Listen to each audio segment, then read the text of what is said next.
yi di ñu tëj ba tey jii ñun mënatuñu rëcc ñun dundatuñu néew ci doole lañu xacc.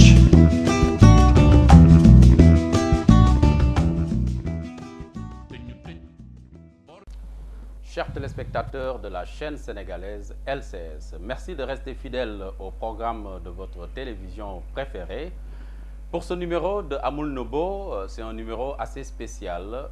Ce sera sérié sur deux parties, une partie en Wolof et une partie en français. Et pour cause, nous recevons un invité de marque, quelqu'un qui n'a pas parlé sur les chaînes de télévision depuis fort longtemps.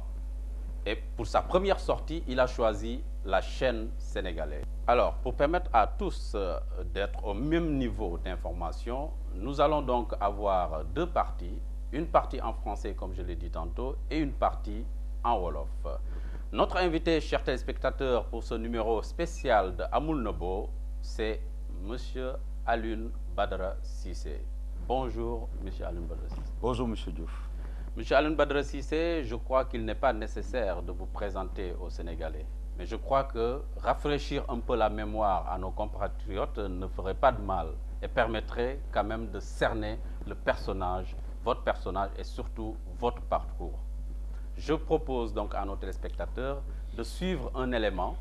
Nous allons suivre cet élément qui retrace, c'est un résumé du parcours de Monsieur Alioune Badara Cissé. Et nous reviendrons pour entrer dans le vif du sujet.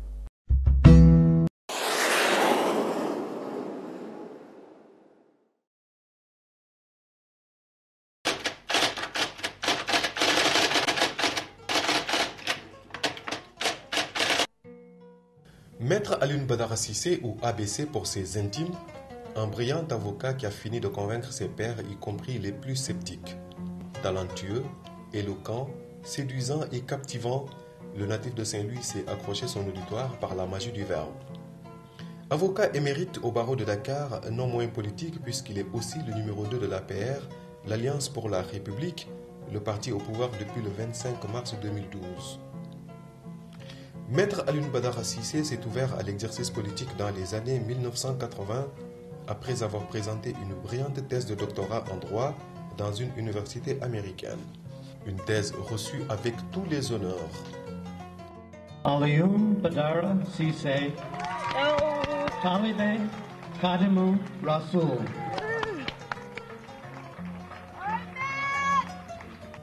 À la même époque, il faisait son entrée au Parti démocratique sénégalais. Là également, Maître Alioune Badara Cissé a été reçu de la plus belle des manières. Ses mérites et son parcours ont visiblement séduit son chef de parti d'alors, Maître Abdoulaye Wade, énumérait fièrement les distinctions et les diplômes qui ont marqué la carrière de Maître Alioune Badara Cissé, celui qu'il a désigné lui-même comme le prototype de cadre dont le pays a besoin. Alioune Badara Cissé est un cadre type. Il a fait beaucoup d'études. Il a accumulé beaucoup de diplômes. Il a fait un 3e cycle d'anglais et d'espagnol. Il a fait des études d'économie, des diplômes d'études supérieures, d'économie du transport et de développement économique et de coopération. Il a fait des études de sciences politiques à l'Institut des sciences politiques de Toulouse, dont il est diplômé. Et en dehors de ses études d'économie, après avoir exercé à l'étranger, il est venu à Dakar pour suivre et terminer une maîtrise de droit. M. Alioune Badara Cissé a été assistant à l'université de Toulouse, le Mirail. Puis, il a exercé en tant que directeur du groupe SMEAD, que c'est une nouvelle d'études d'assistance au développement. Il a été consultant du BCA, c'est-à-dire le Bureau d'expertise de contrôle d'études et de recherche en Afrique. Expert judiciaire, il a commencé par s'inscrire comme expert judiciaire ici, près de la Cour d'appel de Dakar. Puis il a été chargé de cours de gestion et après il a abandonné tout cela pour s'inscrire au barreau qui est l'aboutissement de tous ceux qui veulent se mettre du côté de la liberté. Et aujourd'hui, donc, il est avocat à la Cour d'appel de Dakar. Comme à son habitude, Maître Abdoulaye Wade nourrit beaucoup d'estime pour les gens du savoir. Sa rencontre avec Alioune Badara Cissé lui conforte dans cet ordre d'idées. Il ne tarit pas d'éloges à son égard. Il s'agit donc d'un économiste, il s'agit d'un juriste, il s'agit d'un homme de lettres qui pratique plusieurs langues. M. Alioune Badara Cissé a été professeur d'anglais à la Duke Senior High School à Édimbourg, en Écosse. La première fois, quand il est venu se présenter à moi pour s'engager dans le parti, je lui ai demandé de me parler un peu de son itinéraire et il m'a dit, j'arrive de l'Écosse où j'étais professeur. Je lui ai dit vraiment Sénégalais ñoo bare man. Souvenez-vous, ce discours date de 1988. Maître Alioune Badara Cissé, homme de défi, ne s'est pas arrêté en si bon chemin. D'autres diplômes et distinctions ont suivi, aussi bien dans sa carrière d'avocat comme sous sa casquette d'homme politique. Il occupait alors des postes stratégiques au sein du Parti démocratique sénégalais et du régime d'alors. Jusqu'en 2008, date à laquelle il a choisi volontairement de quitter le parti pour rester fidèle à son ami et frère Macky Sall, par principe et pour le défi. Le défi, bien entendu, n'est un défi que lorsque nous nous opposons à la situation dans laquelle nous nous trouvons. Il n'y a pas de défi pour ceux qui acceptent. Un défi, il est fait pour être relevé. Vous êtes incapable de faire telle chose, eh bien, il vous appartient de relever le défi et de vous montrer capable de faire telle chose. Cette démarche, il l'a démontrée de plus belle dans la conquête du pouvoir. Une ambition qui les amenait partout dans le monde pour rencontrer la diaspora et dérouler leurs projets politiques. Car l'alternance du pouvoir reste pour lui un principe démocratique inaltérable, et cela depuis toujours.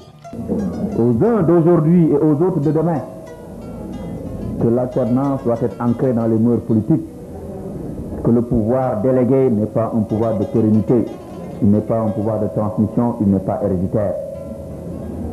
Il ne l'est qu'entre les mains de celui à qui le peuple a bien voulu lui donner et qui le lui renouvelle selon les échéances légalement convenues. Maître Alioune Badara Cissé et Macky Sall, deux hommes inséparables. Entre eux, la confiance est telle que l'un peut se suffire de la présence de l'autre à n'importe quelle circonstance. He's young, 49 to come in December. And yet, you have been here with all the Senegalese community, with our friend Cheikh Mbaye and all alike, welcoming him and honoring him. And in doing that for him, you've done it for all of us. You've done it for all our citizens. And we have always told them that wherever they go across the world, they should take themselves as ambassadors of Senegal. And wouldn't they have behaved as ambassadors in Senegal, no matter how famous Macky has been in his country, never would you have had the opportunity to honor him. And in honoring him, you have honored each one of us. Well, not only do we honor him, we give him an honorary city council certificate. Les deux hommes forts de l'Alliance pour la République, l'APR, n'ont pas manqué de montrer et de démontrer leur complicité devant de nombreux militants au cours d'un meeting politique quelque part aux États-Unis. dootuma jaar si tur yëpp ndax Alioune Badara teraanga yu bëri depuis si ceebu midi bi non moom jégal nañu ko ndax si voyage la nekk maa ngi moom yam nañu tukki on a excusé c'est pas grave. Ces idées l'habitaient depuis toujours et encore. Maître Alioune Badara Cissé reste égal à lui-même et reste fidèle à ses idées et à ses ambitions pour l'intérêt et le développement du Sénégal. C'est dans cette perspective d'ailleurs qu'ils ont acquis le pouvoir un soir du 25 mars 2012. Dans leur nouvelle tâche de l'exercice du pouvoir, le numéro 2 de l'APR, comme à son habitude, n'oublie pas souvent ses compagnons de lutte. La jeunesse sénégalaise qui a fortement contribué à leur succès a été remerciée pour son engagement. Grâce à vous, depuis le 25 mars, l'avènement d'une République nouvelle, porteuse de tous les espoirs. C'est une République qui met la jeunesse au centre de ses préoccupations. C'est un trépied. Sans vous, il n'y a pas d'espoir pour ce pays. Nous l'avons compris puisqu'avec vous, depuis le 23 juin, debout avez-vous été, debout devrez-vous rester pour accompagner Macky. Tachulenko, pour le dire que le président a fait beaucoup de promesses à cette jeunesse qui acclame. Nous demandons seulement, parce que nous ne sommes dans aucun parti, et ce n'est pas notre rôle, nous. Mais nous demandons au nom de la jeunesse que ces promesses soient respectées. En restant debout à ses côtés, je puis vous assurer que vous aurez des voix en dehors et en dedans. Macky aura compris votre message issu des urnes. Il ne se trompe pas. Nous ne le laisserons pas se tromper. Vous et nous avec.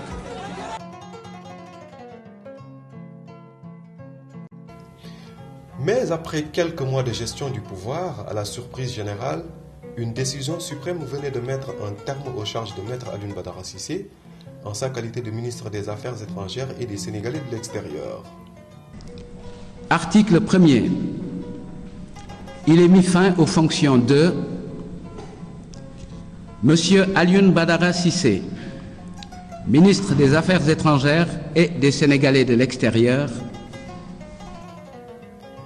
Cette décision survenait pendant qu'il était en pèlerinage à la Mecque, une mesure qui le conforte davantage dans sa foi.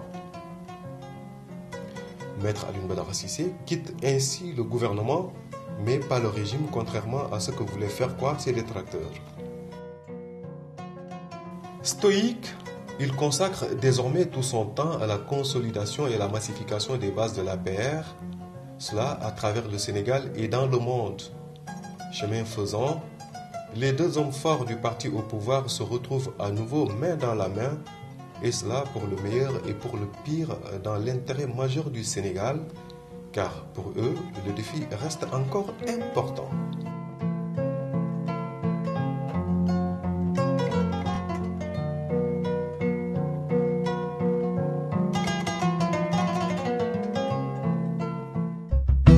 Monsieur Alioune Badara Cissé, donc on a suivi cet élément avec vous. Si vous aviez donc une première impression déjà en vous regardant, en revoyant votre parcours, ce serait quoi? Je penserai à mes parents qui n'auront pas été mentionnés, mais dont la présence est prépondérante dans tout ce que je fais, surtout dans ce que je suis devenu. Je pense aussi à mes enfants qui sont à l'étranger et qui se battent et qui espèrent un jour dépasser le parcours que j'aurai accompli par la grâce de Dieu.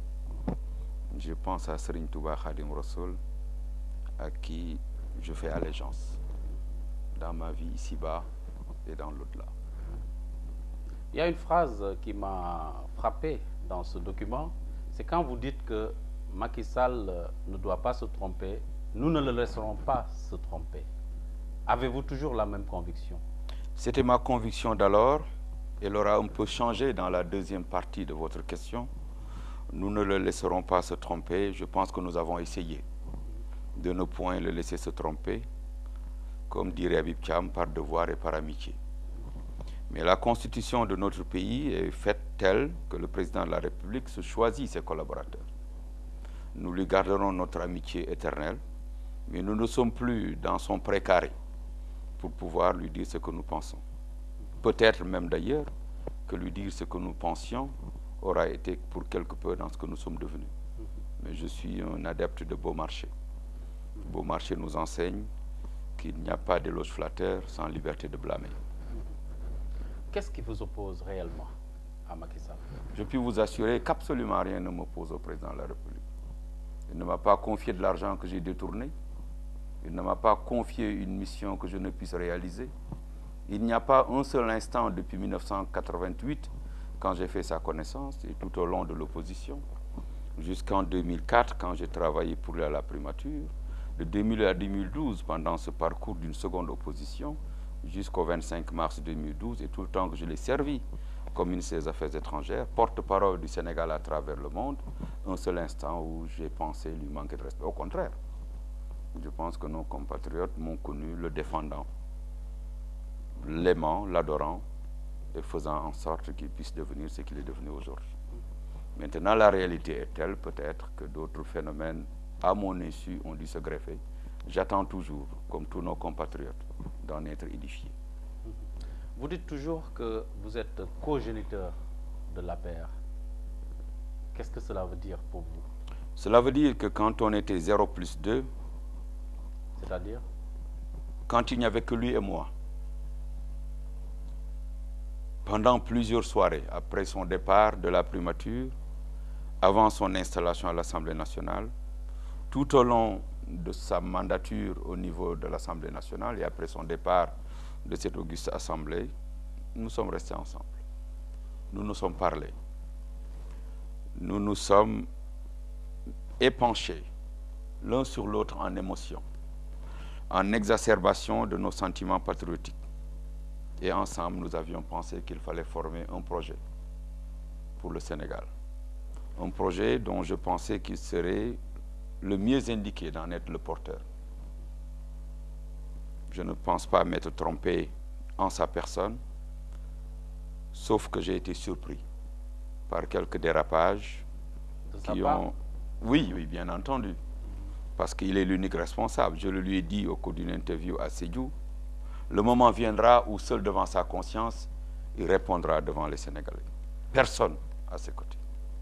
Je n'irai pas dans la métaphysique où Dieu très puissant lui demandera de rendre compte de sa gestion des 12, 13 ou 14 millions de Sénégalais dont il a été responsable de 2012 à 2017.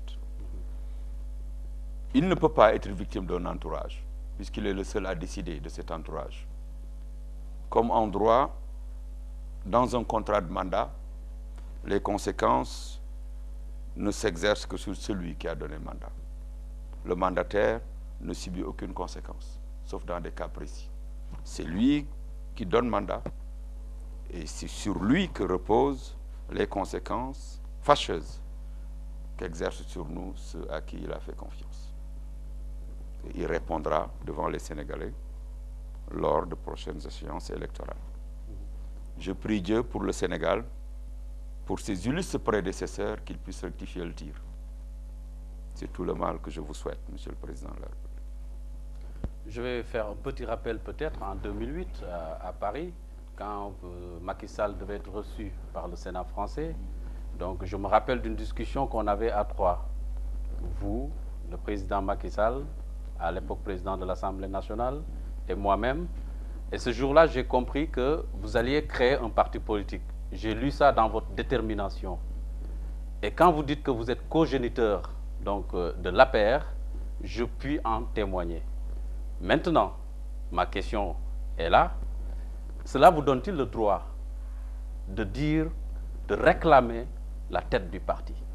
Je veux dire la direction du parti.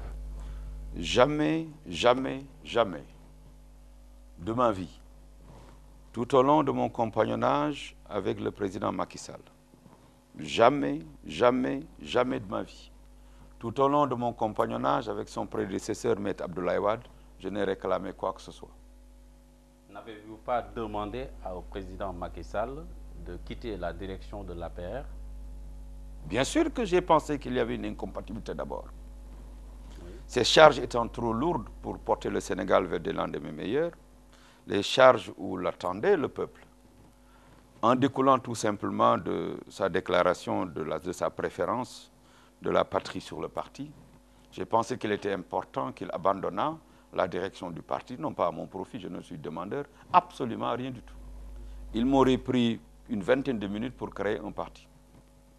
J'en connais les critères, j'en connais les formalités, je les ai remplis pour d'autres partis, autres que l'APR. Mais j'ai pensé que pour qu'il puisse exercer sa mission de chef d'État, il était important qu'il reste à équidistance des partis, pour pouvoir tirer bénéfice de la protection que lui confère la loi, comme un délit ou une offense à chef d'État. Il était important que ceux-là qui l'attaquent ne puissent pas se réfugier derrière son statut ou sa statue de chef de parti. Et tant d'autres éléments encore. Je pense que cela, je l'ai dit à Lyon le 6 avril 2013.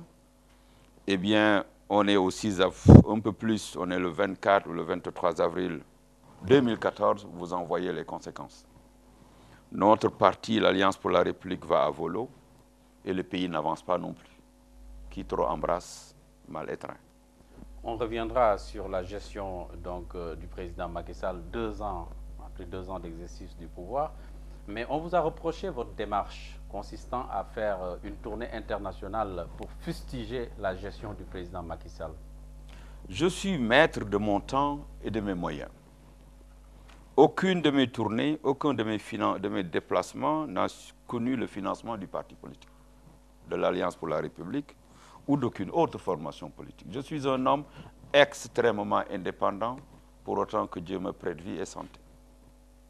Je n'attends d'instruction de personne. L'Alliance pour la République, ce n'est pas l'armée. Alioune Badara Cissé est un avocat, il n'est pas un militant godillot.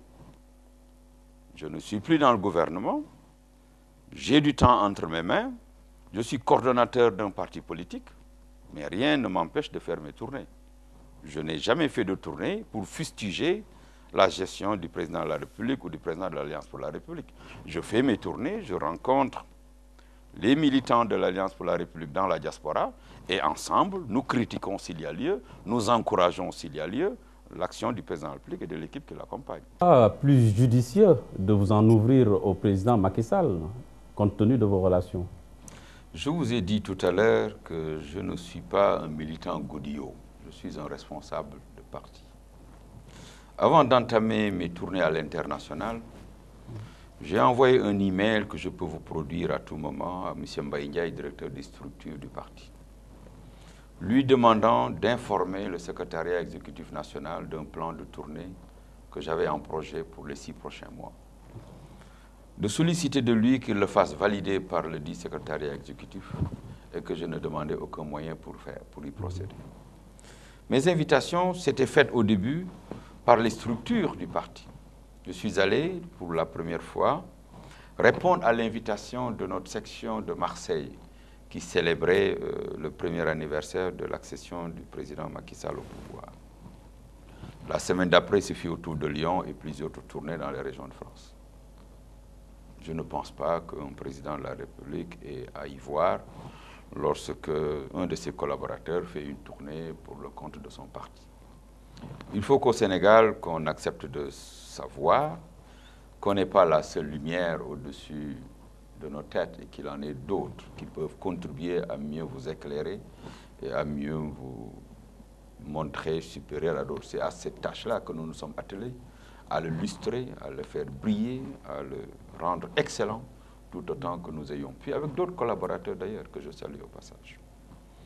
Mais lorsque vous avez cette peur révérentielle de ce que tout ce qui bouge autour de vous semble vous emporter, ce manque d'assurance que je ne lui connaissais pas devient une véritable gangrène. Et cela pose encore beaucoup de problèmes. Même à l'intérieur du Sénégal, quand je fais mes tournées dans les 3 régions de la Casamance, quand je vais dans le Tambacounda, quand je vais dans le Kébémer, quand je vais dans le Kaffrine, mais je ne rencontre aucun responsable de l'Alliance pour la République. Aucun. Tout le monde est dans son petit coin, attendant de recevoir des instructions qui ne viennent jamais. Monsieur le Président de la République, je vous le dis, je vous le répète, vous avez beaucoup mieux à faire que de gérer un parti que vous ne gérez pas du tout. Je vous l'ai dit à Saint-Étienne le 1er novembre de l'année qui s'est écoulée. Tout ce qui arrive à l'Alliance pour la République est de votre fait. On a beaucoup spéculé sur votre sortie du gouvernement. On n'a pas encore entendu votre version des faits. Que s'est-il réellement passé? Ma version est très simple. J'étais en pèlerinage. L'élément que vous avez montré tout à l'heure l'a répété. Lorsque le Premier ministre m'appelle pour me dire qu'il sortait du bureau du chef de l'État et qu'il y avait un léger réaménagement, m'a-t-il dit, dans l'après-midi, et que j'étais en réserve de la République. J'ai pensé qu'être en réserve n'était bon que pour ceux-là qui espéraient les retrouver un jour. Je les remercie de m'avoir informé. J'en ai informé mon épouse qui était avec moi à la Mecque. Et nous sommes allés faire tawaf à nouveau, remercier le Très-Haut, prier sur Dieu, sur son prophète, que nous puissions dépasser cette étape. J'ai senti et continue encore de ressentir l'extrême solidarité de mes amis, de mes compatriotes qui étaient avec moi en pèlerinage, qui ont eu beaucoup de compassion pour moi-même et pour ma famille. Au moment où j'appelais l'ambassadeur du Sénégal en Arabie Saoudite pour lui passer les consignes suite à cette information et à la publication de ma révocation, le commissaire général au pèlerinage, le chef du bureau, le consul général, j'ai compris que nous avions une véritable administration. J'ai tenu à ce que rien ne change dans l'organisation du pèlerinage et que n'étant plus en charge, cela ne devrait pas faire en sorte que les choses ne marchent pas. Ils m'ont accompagné presque jusqu'à la coupée de l'avion. Jusqu'au moment où j'entrais dans le véhicule du protocole qui me menait à l'avion, ils étaient là, m'observant. J'ai compris l'extraordinaire fraternité qui, en 5 mois et demi, m'a lié avec beaucoup de mes collaborateurs. Je ne me suis pas empêché de remercier aussi au moment de ma passation tous ceux-là qui m'ont accompagné tout au long. J'attends, et je l'ai dit un peu plus haut, d'avoir des réponses suite à ces interrogations que je partage avec les Sénégalais. Je n'en ai pas. J'ai cessé d'attendre, j'ai dépassé. Je passe à autre chose, à une autre étape de ma vie. Celle-là qui me permet d'oublier et de pardonner. Et de savoir qu'en mon âme et conscience, je n'ai absolument rien à me reprocher. À vous entendre, cette décision, vous l'avez reçue comme un coup de poignard dans le dos. Non. Je pense que le président de la République a seule compétence de s'adjoindre les collaborateurs de son choix et de les révoquer. Mais je pense que pour ce qui nous a liés, pour toutes les fois que lui-même a été poignardé, comme vous dites tout à l'heure, et que j'ai été là pour l'accompagner à se redresser, à se relever et à se remettre d'aplomb, je pense que je méritais un tout autre sort. Je n'ai jamais trahi une confidence qu'il m'a faite. Même au plus dur du lynchage médiatique dont j'ai été victime, je suis resté, j'ai essayé d'être un Sénégalais, un Saint-Lusien, un talibé de Cheikh Al-Khadim, un homme digne dans la douleur, partageant le fait que les grandes douleurs sont miettes, comme le renseigne cet auteur-là. Quand vous dites que vous avez tourné la page, est-ce à dire que vous mettez fin à votre militantisme au sein de l'APR? Je pense que mon militantisme au sein de l'APR ne tient qu'à moi. Ils ont tout fait pour... Me connaissant, ils connaissent mon caractère. Enfin, ils connaissaient mon caractère. Ils m'ont vu baroudeur pour défendre le président de la République. Mais ma propre cause, en général, ne mérite pas que je lève le petit doigt, parce que je m'en rapporte au très haut. Il m'a défendu depuis que je suis né dans ce quartier de pêcheurs de Guet-Ndar. Il m'a défendu pendant mon enfance. Il m'a défendu étudiant non boursier en France. Il m'a défendu étudiant non boursier en Écosse. Il m'a défendu étudiant non boursier aux États-Unis d'Amérique. Et voilà que j'arrive par le miracle des bienfaits divins d'envoyer mes propres enfants aux États-Unis d'Amérique, en Chine et au Maroc. Et de pouvoir, en dépit des circonstances difficiles, de subvenir tant bien que mal à leurs besoins. Donc je remercie le Très-Haut qui ne m'a pas lâché. Je ne ressens absolument rien comme un coup de poignard. Mon avenir à l'Alliance pour la République ne dépend que de moi. Après qu'il m'ait humilié, après qu'il m'ait extirpé du secrétaire exécutif national, déchu de la position de coordonnateur national, de membre du directoire, qu'en reste-t-il? Un militant ordinaire, mais je l'accepte de bon cœur. Qu'attendez-vous pour partir? Je n'attends absolument rien du tout. Je reste militant ordinaire parce que dans ma hiérarchie des normes, c'est le grade le plus élevé. Vous n'êtes pas à l'étroit dans vos souliers? Non, quels souliers? Je porte des babouches. Je suis très à l'aise. Si vous devriez jeter un regard sur les 2 ans d'exercice du pouvoir de Macky Sall, qu'on appelle communément un bilan d'étape, ce serait quoi votre appréciation? Beaucoup de choses ont été faites. Beaucoup. Je pense que des déclarations ou des promesses de campagne, si ce n'était pas les atermoiements qu'on a connus entre le programme Yoonu Yokkute, le programme de développement économique et social, la stratégie de croissance accélérée et depuis quelque temps le programme Plan Sénégal émergent, on serait allé bien plus loin et bien plus vite. On ne peut pas accélérer une cadence dans une situation de conflit de compétences, dans une situation d'imbroglio institutionnel où on a une pluralité d'institutions, toutes participant de la même fonction. Vous ne semblez pas convaincu par le PSE? À proprement parler, je ne le connais pas dans ces détails. Mais lorsque un programme de cette nature, censé recentrer les Sénégalais autour de l'essentiel, les divise par son coût, par son niveau peu participatif et peu inclusif, je me pose des questions. Je prie pour son succès, pour celui-là qui en a la charge, mon ami Mohamed John. Je pense qu'il pourra peut-être mieux nous éclairer, mais on attend encore. Vous avez parlé tout à l'heure d'atermoiement. Ça veut dire qu'on avait le Yoonu Yokkute, puis on a eu le PSE, matiné à d'autres plans stratégiques qui existaient déjà. Vous pensez que Macky Sall est en train de tergiverser, de chercher sa voie? Oui, je pense qu'il avait déjà trouvé sa voie. Il a fait une offre de politique économique et sociale au moment des élections. Sur cette base, il a été élu. Il ne lui appartient pas aujourd'hui de montrer qu'il n'a été élu que parce qu'on voulait se débarrasser de Maître Abdoulaye Wade, mais qu'il avait un programme. Et ce programme-là, il a vocation à le mettre en application, sans tarder. Maintenant, si entre-temps, au bout de la deuxième année, eh bien, il est un plan qui lui a été soumis, je veux bien qu'il en prenne compte.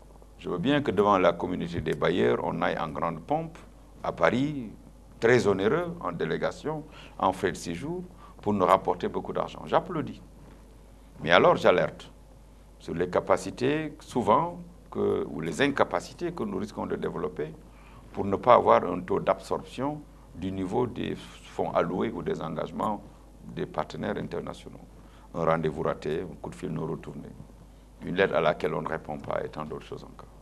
Je pense que nous avons beaucoup de chemin à faire avant que le moindre euro ou le moindre dollar ne puisse entrer dans ce pays. Alors, il y a ce qu'on appelle le risque pays, c'est un calcul économique qui permet de prendre en compte beaucoup de paramètres. Parmi ces paramètres, c'est la liberté des droits de l'homme, c'est les droits humains, c'est les droits de l'homme, pardon, c'est les libertés publiques. Et aujourd'hui, nous voyons à quel point les libertés publiques semblent souffrir dans ce pays. Pour un oui, pour un non, on vous amène en prison. Parce que vous vous élevez contre un mur, on vous amène en prison. Qu'est-ce que cela veut dire? D'anciens ministres, un ancien ministre d'État, ministre de l'Intérieur, a été attrapé, manu militari, ligoté comme un malfrat. Un ancien ministre, garde des Sceaux, ligoté, manu militari. Vous pensez que cela semble élever la République au rang de dignité? Et un ancien chef d'État à qui on refuse de revenir dans son pays, bon, on y reviendra. C'est la bêtise de l'année. On y reviendra. C'est la bêtise de l'année. Restons toujours avec la gestion de Macky Sall pour parler de cette cadence qu'on voulait accélérer. À vous entendre, on patauge dans la choucroute, comme on dit. À entendre le président de la République, c'est plutôt lui qui l'aurait dit à Kédougou, qu'on n'accélère pas la cadence avec des mots, qu'il allait prendre ses responsabilités, ça ne s'annonce pas. Les grandes réformes, les remaniements, les dévaluations, ça ne s'annonce pas. Ça se décide, ça se prend et ça s'assume. Parce qu'on ne peut pas attendre encore. Et lui a toute urgence à se retrousser les manches, à être au front et à dicter le ton. Il ne s'agit pas pour ses collaborateurs de le faire à sa place. C'est lui que les Sénégalais ont élu et c'est à lui d'amener avec force conviction, non pas seulement le gouvernement, mais tout le Sénégal au travail. Vous en avez les capacités, Monsieur le Président, faites-en usage. Le taux de croissance qui est annoncé à 2,6%, le ministre des Finances a rectifié pour dire que c'est 3,5%. Est-ce un baromètre pour dire que quand même le pays va mal? C'est de la cacophonie d'abord qu'il faut noter entre différents services de l'État. Certains services techniques qui ont des baromètres et des paramètres fiables, des statisticiens hors pair, et une déclaration qui a tous les relents d'une déclaration politique. Parce qu'on a avancé des chiffres à Paris, sur la base desquels les bailleurs se sont engagés. Il faut les confirmer depuis Washington. On ne sait pas à quelle sauce on va être mangé demain. On s'endette à outrance pour que les jeunes générations, pour des siècles et des siècles, vont devoir payer les abus et les approximations de ceux-là qui nous dirigent. Un taux de croissance, ça ne se bouffe pas. Ça se sent et ça se ressent dans le panier de la ménagère, dans l'exportation, dans l'importation, dans le travail, dans la production, dans l'industrie, dans le commerce, même informel, dans le transport, dans notre manière de manger, de nous habiller, de nous soigner. Mais on nous exhibe toujours des chiffres qui ne servent absolument à rien du tout. D'ailleurs, ces chiffres-là, le président de la République n'y croit pas. Il n'y a jamais cru.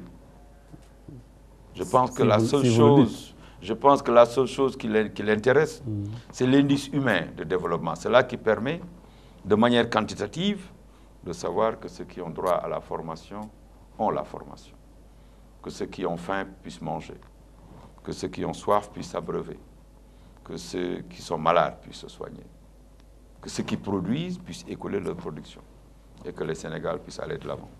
Mais ces chiffres qu'on lui exhibe, pour la plupart du temps, il n'y croit pas du tout, parce que ça ne tient pas la route.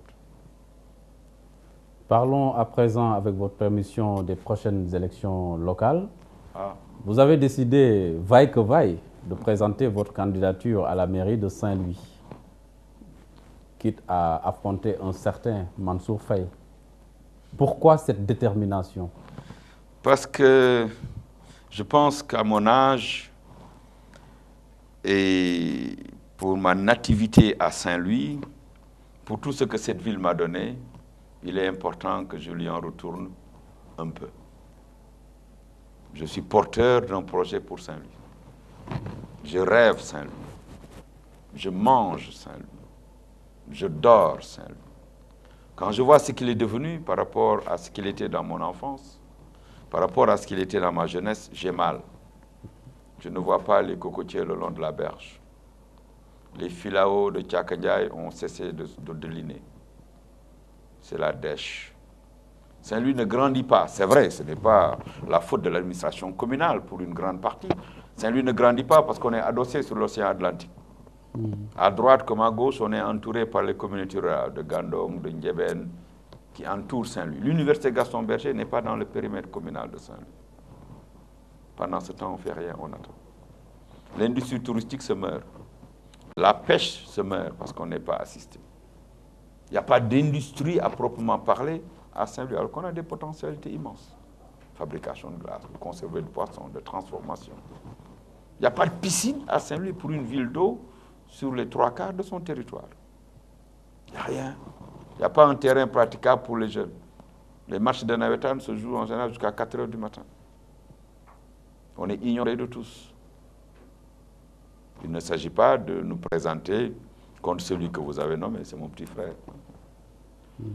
Je ne me compare pas à lui, je n'ai absolument rien de supérieur à lui, peut-être un peu plus d'années, un ventre plus proéminent, comme je le dis souvent, et quelques cheveux gris. Mais je pense qu'il peut prétendre diriger Saint-Louis comme Ahmed Falbraya, comme Cheikh Bamba Dièye, comme Abdoulaye Sen, comme Maître Abatalib Gueye, comme tous les autres partis, Khadr Sow et Touti Kanti. Êtes-vous prêt à défier votre parti et son président, Macky Sall, si le choix s'était porté sur Mansour Faye? Je vais vous dire très clairement, et ça c'est une redite. J'ai dit en novembre que si l'Alliance pour la République ne me sentait pas digne de diriger sa liste, je présenterai la mienne propre. C'est aussi simple que ça. J'ai déjà commencé à y travailler, et mardi 29, Inch'Allah, je déposerai ma propre liste. Que pensez-vous de la déclaration de Macky Sall qui dit que les cadres ou bien les responsables de l'APR qui n'auraient pas gagné, surtout qui auraient forcé pour se présenter et qui n'auraient pas gagné, vous vous sentez, disons, ciblé par cette sortie? Non, moi je ne me sens pas concerné. Le président de la République ne peut pas me sanctionner. Je ne suis pas un fonctionnaire, je ne suis pas un agent de l'État, je suis un avocat. Je suis libre de ce que je fais et de mes choix. Mais je pense que sa déclaration n'est pas la meilleure manière de mobiliser et de réarmer ses troupes. On ne réarme pas ses troupes par la menace. J'étais à Fatick il y a 3 semaines ou 4, samedi prochain. À Fatick, Monsieur le Président de la République, tous les partis qui y sont avec notre ami Sitor Ndour, sauf l'AFP. Notre ami Makhtarba, qui est le maire, notre ami Adam Ndour, candidat, tous deux de l'Alliance pour la République, ne se parlaient pas. J'ai usé de beaucoup de diplomatie pour les rapprocher et les faire s'embrasser en public, espérant qu'à mon départ, la même situation de bonhomie allait continuer de prévaloir. Cette ville, vous en avez été le maire, vous en avez démissionné, vous l'avez retrouvé. Vous avez été maire de Fatick jusqu'aux 3 semaines après votre élection comme président de la République. Je me souviens du 3e ou du 2e conseil au cours duquel Cheikh Bamba Dièye, alors ministre des collectivités, vous rappelait certaines dispositions qui devaient vous obliger à démissionner. Allez au chevet de Fatick. je ne souhaite pas que vous perdiez la commune de Fatick. Ce serait le plus gros tsunami politique de l'histoire du Sénégal. Fatick ne devrait souffrir d'aucune contestation. Votre voix devrait être prépondérante. Si vous y êtes contesté, c'est grave. C'est cela que vous menacez, qui viennent vous réarmer. Et si vous perdez Saint-Louis? Si je perds Saint-Louis, ça ne me fera ni chaud ni froid. Allez-vous en tirer les conséquences, c'est-à-dire quitter l'APR ou bien tout bonnement prendre votre retraite politique? Si je perds Saint-Louis, je répète, cela ne me fait ni chaud ni froid parce que mon implication pour Saint-Louis est antérieure à ma présentation à la candidature de la mairie de Saint-Louis. Je ne suis pas né pour être maire de Saint-Louis. Je ne suis pas né pour être militant de l'APR. Je ne suis pas né pour toute autre fonction que celle que j'exerce aujourd'hui et à laquelle je me suis attelé très tôt, dès ma prime enfance, sachant que je souhaitais être avocat. Et par la grâce de Dieu, je suis avocat. Je ne quitterai pas l'APR sauf si j'en formule le vœu, ou si l'Alliance pour la République, comme ils l'ont déjà fait, en s'y employant très maladroitement, me faisait perdre ma qualité de membre. Je l'accepterai volontiers en trouvant d'autres origines ou d'autres compagnies. Mettre fin à ma carrière politique, pour rigoler. Je ne mettrai fin à rien du tout. Je continue mon engagement politique pour ma ville et pour mon pays. Cet engagement va au-delà de Saint-Louis. Il s'adresse au Sénégal et aux Sénégalais. J'aurais pu me présenter à Bambey, à Diourbel, à Oussouye, à Dagana ou ailleurs, parce que je suis un Sénégalais. Je ne suis pas territorialement ancré, mais j'ai une base. C'est là où je suis né, où mes ancêtres sont nés. Et ça ne va pas au-delà de Saint-Louis. D'abord, balayer devant ma porte à Saint-Louis et aller ailleurs lorsque le moment viendra. Dans votre démarche pour la conquête de la mairie de Saint-Louis, est-ce que vous avez dans vos tablettes vos alliés, les alliés de l'APR, Benno Bokk Yakaar, je veux dire? Oui, bien sûr. Il y a des alliés qui sont avec moi et qui sont de Benno Bokk Yakaar. Je vous en ferai la révélation suite au dépôt de ma liste, Inch'Allah, le 28 ou le 29 à venir. Mais je voudrais marquer une pause pour m'adresser à Saint-Louis. Je voudrais dire aux Saint-Louisiens et aux Saint-Louisiennes que le moment est venu de prendre en main leur propre destin. Personne, Saint-Louisien et Saint-Louisienne, ne peut vous choisir un maire. On peut peut-être vous proposer des candidats. La proximité de quelque candidat que ce soit, vis-à-vis de qui que ce soit, ne peut pas être utilisée comme faire valoir. Votre dignité doit rester intacte. Vous avez de la valeur, vous n'avez pas de prix. Personne ne peut vous acheter. Personne ne devrait pouvoir vous impressionner. Vous avez parmi vous des fils et des filles capables de relever les défis de développement que vous attendez et que vous escomptez. Plusieurs d'entre nous sont de cela. Choisissez le meilleur, celui que vous pensez capable de mettre en œuvre vos projets en toute intimité. Je tends la main à tous les Saint-Louisiens et à toutes les Saint-Louisiennes. Je sollicite leur suffrage. Je réclame ici, haut et fort, que si je devenais maire de Saint-Louis, je ne serais dans aucune situation de cumul de mandat. Je renoncerai à toute négociation, à toute entrée dans un gouvernement, de quelque nature que ce soit, tant que pèseraient sur mes épaules les charges de maire de Saint-Louis. J'ai envie de me consacrer à ma ville, en toute exclusivité. Je tends la main au Parti démocratique sénégalais, à ces militants non encore décidés. J'ai fait avec vous près de 25 ans de compagnonnage. Rien ne nous différencie. Nous avons la même ambition pour notre ville, le même amour pour le Sénégal. Je tends la main à ses amis de feu Ousmane Masseck Ndiaye, non encore impliqués aujourd'hui, et qui ne se reconnaissent pas dans le landerneau politique. Ils doivent pouvoir voir en moi quelqu'un qui peut valablement porter encore plus loin les ambitions que Ousmane nourrissait pour Saint-Louis. Pour le reste, on verra après le dépôt des listes, puisque les négociations sont en cours. Bien sûr. Nous fermons cette page, l'arrivée du président Wade, le retour, avec tout ce qui s'est passé. Vous avez dit tout à l'heure que c'était la bêtise de l'année. Pourquoi vous le dites? Je pense que c'est la bêtise de l'année parce que le président Abdoulaye Wade n'a pas besoin de visa pour entrer au Sénégal. Les Marocains n'ont pas besoin de visa pour entrer au Sénégal. Les Sénégalais n'ont pas besoin de visa pour aller au Maroc. Le président Abdoulaye Wade n'est pas un terroriste. Il ne vient pas avec des armes. C'est un terroriste politique peut-être. À la limite, et c'est ainsi qu'on l'a connu, et c'est ainsi qu'on l'a aimé, c'est ainsi qu'on l'a servi, c'est ainsi qu'il nous a manqué. C'est quelqu'un d'extrêmement intelligent, mais ce n'est pas un terroriste. C'est un des plus grands hommes de l'histoire d'Afrique, et particulièrement du Sénégal. Nous devrons lui devoir en tout temps et en toutes circonstances respect. Il faut que l'on pense à ce qu'il a fait pour le Sénégal, avant d'être surpris par l'âge et certainement par la manipulation. Si nous sommes aujourd'hui à une diversité au niveau des médias, nous le lui devons. Les avancées extraordinaires dans le domaine de la démocratie, nous le lui devons. Cette lutte qu'il nous a imposée et à laquelle il nous a associés pour que le Sénégal s'émancipe et devienne un pays de liberté, il faut qu'on marque une pause. Même dans sa manière de vous combattre, Monsieur le Président de la République, le président Wade vous a aidé à être ce que vous êtes. Ne vous laissez pas malmener par ceux-là qui ont un esprit revanchard. Je vous sais profondément attaché à Wade. Je vous sais profondément attaché à Wade. Ne laissez rien ni personne vous distancer de lui. Vous avez un État que vous gérez. Il ne s'agit plus d'antériorité à protéger. Vous êtes le tout-puissant chef de l'État du Sénégal. Vous n'avez pas besoin de vous bomber le torse pour faire quoi que ce soit. Gardez calme et sérénité. Accueillez le président Wade à bras ouverts. Il vous a passé le pouvoir de la plus belle des manières. Il vous a appelé, il vous a félicité.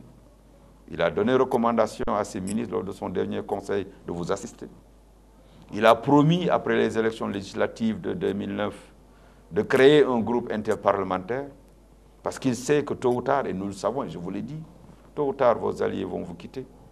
Et le point de chute le plus naturel, le vivier le plus naturel pour l'Alliance pour la République, ce sont ces vaillants militants, et il y en a beaucoup au PDS qui peuvent encore venir vous alimenter. Vous plaidez un très bon avocat pour le regroupement de la famille libérale. Je pense que si nous nous sommes rapprochés des autres qui m'ont fait entrer en politique, qui ont fait le président Macky Sall entrer en politique, je ne vois pas pourquoi on ne se rapprocherait pas de ceux-là avec lesquels on a passé un quart de siècle de militantisme. Ils ne sont atteints d'aucune peste, ils ne sont atteints d'aucune rage, et nous n'avons rien de supérieur du point de vue de l'engagement et de l'ancrage patriotique. Je demande au président de la République d'être le président de tous les Sénégalais. Il ne peut pas laisser quelque revanchard que ce soit lui dicter la conduite à tenir par rapport à ses anciens frères de parti. Pourquoi pensez-vous que le président Wade ferait-il peut-être peur à Macky Sall? Le président Wade ne fait peur à personne. Le président Wade a cessé de faire peur. Quand on l'a connu, il avait à peu près une quarantaine d'années. Très élégant dans son port, très combatif. C'est vrai, très intelligent. C'est vrai, très violent. Du point de vue du discours, harangueur. Aujourd'hui, c'est un vieil homme qui a tout donné, qui ne demande que respect et reconnaissance. Il souffre de ce que son fils soit en prison, mais il n'a jamais demandé à ce qu'il soit fait une exception. Je suis dans cette procédure, et je vous l'annonce aujourd'hui, pour le compte d'autres personnes impliquées, mais si son fils est déclaré innocent, il faut que la loi prévale. S'il est coupable, que la loi également prévale. Mais on ne peut pas, en renversement de charge de la preuve, annihiler toute autre preuve. La procédure au niveau de la CREI exige qu'on vous appelle et qu'on vous demande de faire l'inventaire de votre patrimoine. Vous n'êtes pas d'accord pour la CREI alors? Non, la CREI, je ne suis pas d'accord pour les tribunaux d'exception, puisque la procédure qui tient à vous dire, faites l'inventaire de vos avoirs. Après que vous l'ayez fait, on vous dit justifiez vos avoirs par rapport aux revenus que vous avez eus dans la durée. Même si on parle de renversement de la charge de la preuve, on exige quand même des preuves. il n'en est pas pour les montants allégués. On est parti à des montants faramineux pour que la montagne accouchât d'une souris. Je pense que les procès pour les mois à venir pourront édifier les Sénégalais par rapport aux légèretés qui ont entaché le dossier tout au long, aux interventions intempestives de l'exécutif dans la marche de la justice. Ne craignez-vous pas une tension sociale? Il semblerait que, par exemple, aujourd'hui, tous les ingrédients sont réunis pour une crise sociale. Si c'est une crise sociale, je ne pense pas. Une crise politique, assurément, puisque la diarchie qui se constitue, le hiatus qui est en train de grandir entre les deux principaux partis du Sénégal, notamment l'APR et le PDS, mais ne sont porteuses d'aucun calme et d'aucune sérénité. C'est le président de la République qui doit prendre ses responsabilités. Faire taire tous ces pyromanes et turiféraires qui ne font que le pousser à des excès. Monsieur le Président de la République, je vous ai connu calme et serein, capable d'écouter. Ne vous emballez pas pour si peu. Le président Wade ne fait peur à personne. Alors vous-même, cessez de nous faire peur. Ne faites pas en sorte que le Sénégal perde sa place de paix dans le Conseil des Nations. Je ne vois pas ce qui a pu se passer pour Hissène Habré, ancien chef d'État du Tchad. Après 10 ans passés avec Abdou Diouf, 12 années passées avec Abdoulaye Wade, soit tout d'un coup, au bout d'1 an de votre magistère, arrêté, manu militari, humilié et gardé en prison pour une convention qui n'engage personne, parce que n'ayant pas été signée par les personnes habilitées à cet effet. Ce message sera le mot de la fin pour cette première partie en français de ce numéro Amoul Nebo spécial. Maître Amine Badra Cissé était notre invité. Nous vous remercions, Maître, vivement. Je vous remercie, M. Diouf. Chers téléspectateurs de la chaîne sénégalaise LCS, nous allons passer sans transition à la seconde partie de cette émission, donc en Wolof, pour ce numéro spécial de Amoul Nebo qui reçoit Maître Alioune Badara Cissé. salaamaaleykum mbokku téléspectateurs yu la chaîne sénégalaise LCS ni ñu leen ko waxee sànq ci partie française bi mooy maanaam tey Amoul Nebo dafa nekk Amoul Nebo bu ala dawme Amoul Nebo bu am solo boo xam ne gan gi ñu dalal mu doon gan bu mag ba tax na ñu defoon ñaari partie muy première partie en français ak deuxième partie bii nag ñu dëgmal muy en wolof ki ñuy dalal nag mooy Maître Alioune Badara Cissé Maître Alioune Badara Cissé gëj naa wax ba mu génnee ci gouvernement ba léegi daanaka kenn dégg ko mu wax ci ay télévision mu daal choisir nag la chaîne sénégalaise ne fii laay waxee ci la chaîne sénégalaise Maître Alioune Badara Cissé ñu ngi lay gërëm di la sant ci choix boobu di la dalal jàmm di la wax salaamaaleykum. aleykum salaam wa rahmatullah. Maître Alioune Badara Cissé élément bu ñu seetaan sànq ci français ci partie française bi muy maanaam sa jaar-jaar ah ñu gis fi nga jaar. ak Maître Abdoulaye Wade sa parcours yow sa bopp académique tey boo amoon rek benn appréciation ni koy waxee ci nasaraan lu muy doon. danaa ci dolli cant samay waajur ca ñu ma jur ak itam ca ñaar ña ma yar danaa ci dolli samay doom ak samay soxna doom yi nga xam ni ñu ngi bitim réew di jàng te jàmbaar lool ca la ñuy nekk.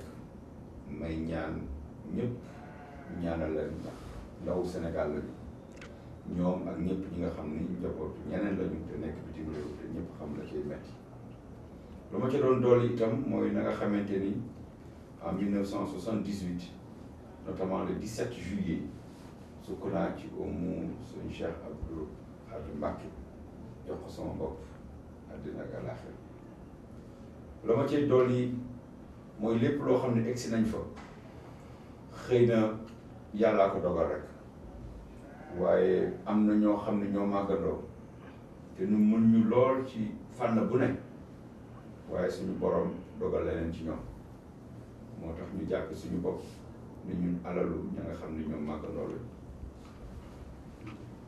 muy lu am solo waaye ci élément bi man am na lu ma jàpp mooy maanaam bi nga ne kii di président Macky Sall duñ ko bàyyi mu juum bëgguñu mu juum te duñ ko bàyyi mu juum est-ce que yaa ngi dëggal wax jooju ba léegi. loolu lu ñu amoon yéene la ndax dañu àndoon àndu nawle àndu gor ànd boobu nag mooy lépp loo xam ne boo gisee ni lii bu ci sa morom wéyee du nekk njëriñam te du nekk njëriñu réew mi nga teel ko wax engagement la boo xamoon dañu ko jël ak waa Sénégal ndax teqalikoom ak président Wade na mu demee woon ñu bare naqarlu ko ñu bare merle ko ñu bare bàyyi seen teraanga feneen ñu fekk si ko ñu bare ñàkk la ñu amoon ngir la ñu ko jege kon bu yàlla defee 25 mars ñëw suñu borom wàcce yiw ci moom dénk ko réew mi baax na ñu mu doon àndal démb ak bërki démb war ko mën a jege ba nga xam ne du rus ci kanamu askan bi ndax juróom-ñaari at wala juróomi at dafa gaaw te bu rànguwaat jotee te ña la war a lijjanti ak jubbanti la ak gindi la defuñu ko su boobaa dañu seetaan magu waxoon naa ko nag moo gën magu xamoon naa ko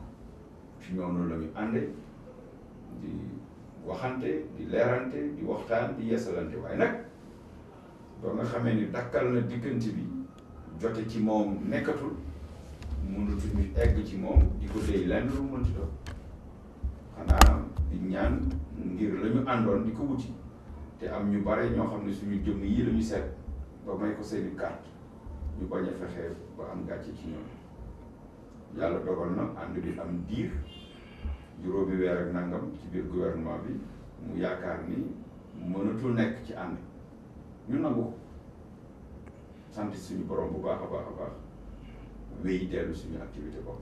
waaw bu ñuy dellu si waat ci ni nga génnee ci gouvernement bi lu yàq sa diggante ak kii di président Macky Sall.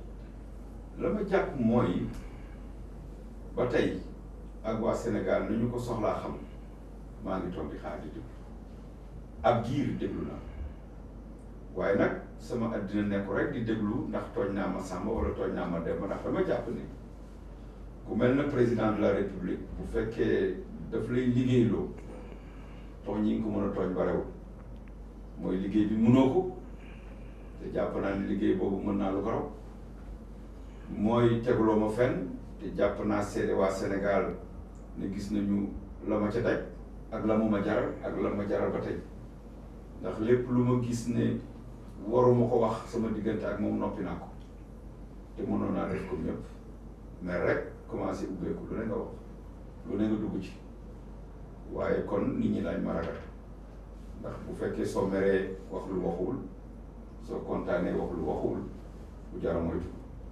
ñu ñaan fa màkk suñu borom may ñu capacité lu ñu neex lu ñu naqari ñu toog ci te bàyyi suñu bopp ak suñu borom ak yonent bi ak Cheikh Al Khadim ci loolu la ñu wéy ci loolu la ñu sax ba bi sama goro yi wàññeekoo mu ñëw jaale si ne ABC kat sama xarit la sama mag la jàmm doom laa ko yéen kon nag naa jàpp ni jàmm jooju moo fi nekk te jàmm jooju moo war a sax ku la yéene jàmm nag nga yéene ko lu ko raw waaye taxul na nga xam ni moo ngi koy doxal ci yenn yi ma ànd ci taxul itam nag nga la ma ko waroon di ma wax démb ak bërki démb ma mën di ko wax ndax jotee du ma ci le président moom ku la neex rek fëgg ci buntam ne ah président dama la soxla gis naa sànq kuy dawal oto côté gauche te jaadul non moom mooy xam fa nga nekk mu soxla la wala yónnee ndaw ci yow dañoo gis ko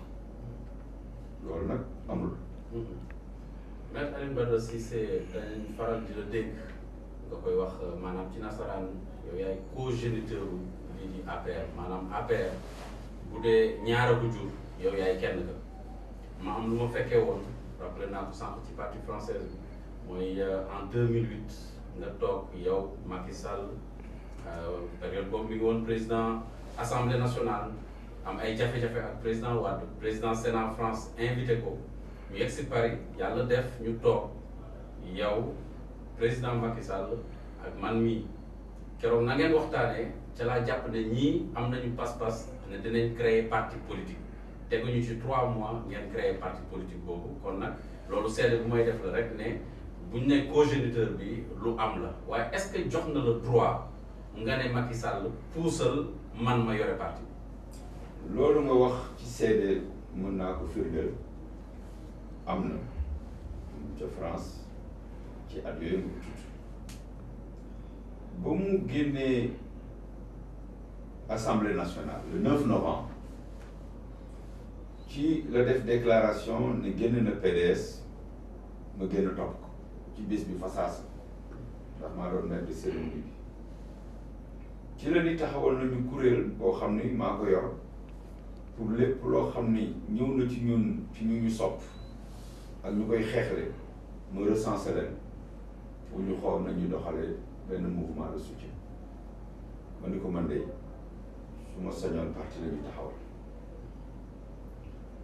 ñu mu àndal ci loolu 1er décembre fekk na ñu pare këyit yëpp ma ànd ak ñaar kenn ki di Abdourahmane Ndiaye kenn ki di Ablaye Badji ñu dem préfecture ñu déposer demande de récépissé bi nga xam ni ak dossier bi mu àndal muy carte d'identité yi ñi nga xam ne ñoo ko séq ak procès verbalu assemblée générale bi ñu defoon ak règlement intérieur ak statut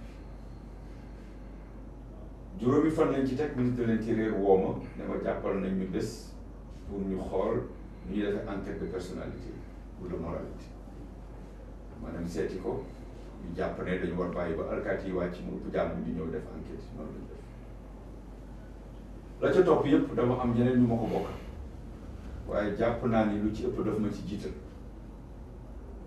kon la ma ca def du ma ko waxal sama bopp ña ma bokkal parti ñoom ñoo di ko wax mosuma sàkku leen waaye yaakaar na ni lu ci bëri dénk na ma ko te doxal naa ko gën gi rafet ci anam kon du tey parce que ànd boobu sooke na tuuti rek que ñu ci dellu si di ko xalaat duñ ko def waaye ku tudd APR mënoo muusuwaane ba ba àddina tukki te doo ma tudd ku tudd Macky Sall nag bu la neexee bañ ma tudd waaye moom bu seetee boppam ca fu mu jóge ba ñuy xeex pour am lii ba biñ ci excès dana jàpp ne ay la yoon am na rôle boo xam ne def naa ko ci moo tax su ma gisee ñu def benn film di tracé yoon yi nga xam ni président jaar na fa Macky Sall ba jot ci nguur gi gisuma ci sama bopp.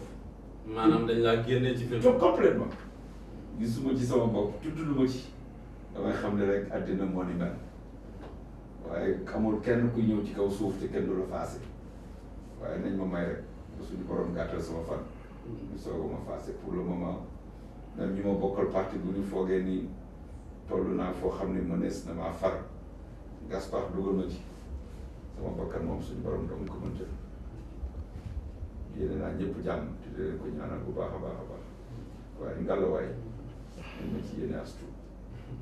Maître Alioune Badara Cissé li la ñëpp nag ñu bari sax laay wax xawee mere mooy bi nga génnee gouvernement bi da ngaa def lu naan tournée internationale di xarab Macky Sall di xarab liggéeyam ci nguur gi ñu bëri daal xaw a ñaawlu démarche boobu lu taxoon nga def. loolu rek ne yow yaa ci mer ndax yow yaa jàpp ni noonu laa defee. leeral ñu ko bokk fii mooy amul na ko. yow day yaa jàpp ne yaa ci mer ndax yaa jàpp ni noonu laa defee waaye ba ma génnee ci gouvernement bi ba joon yàlla tey kenn déggul benn xalaat nee naa ko nag yeewul mu mer am lu mu wàññi ci man ca la ma doon dox ci biir parti bi ñu daw ak tuut ma ne ko président waxatuma la jàppalatuma la waxtu ma dama ne ko yeewul balaa muy guddi léegi jàppalatuma la waxtu yeewul saa yu la neexee waaye nag yeewu jot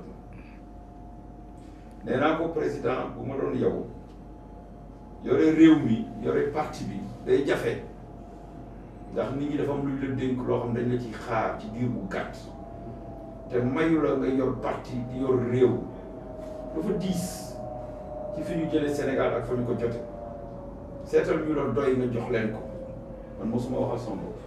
mosoo laaj. mosuma laaj ca Ablaye Wade ba fii ñu yow la tey nee naa président Wade je suis le seul d'entre vos collaborateurs en pouvant le jurer man waat naa maay kott ci ñi nga xam ne ñoo ànd ak yow ci lu ëpp ñaar fukki at ak juróom te mosuma la tàllal loxo di la ñaan 15 wala di tàllal loxo nga may kër ak suuf mosul am Macky Sall dafa ñu jaar gëm naa ni yéeneem weesu na foofu loolu laa jàpp man mosuñu séddale lenn ba ma teew te danaa xam waxtu yi danaa ci mën a ñëw toog te kenn du ma jóge fi waaye man maa jàpp ne sama bëgg-bëgg ci kaw jàppale ko moom wanewul may wane sama bëgg-bëgg ak sama mbañ lu mu bëggoon laa bëggoon lu mu bañoon laa bañoon la ñu ma xamee mooy di ko wuutu te di ko jàppale sama kéem kàttan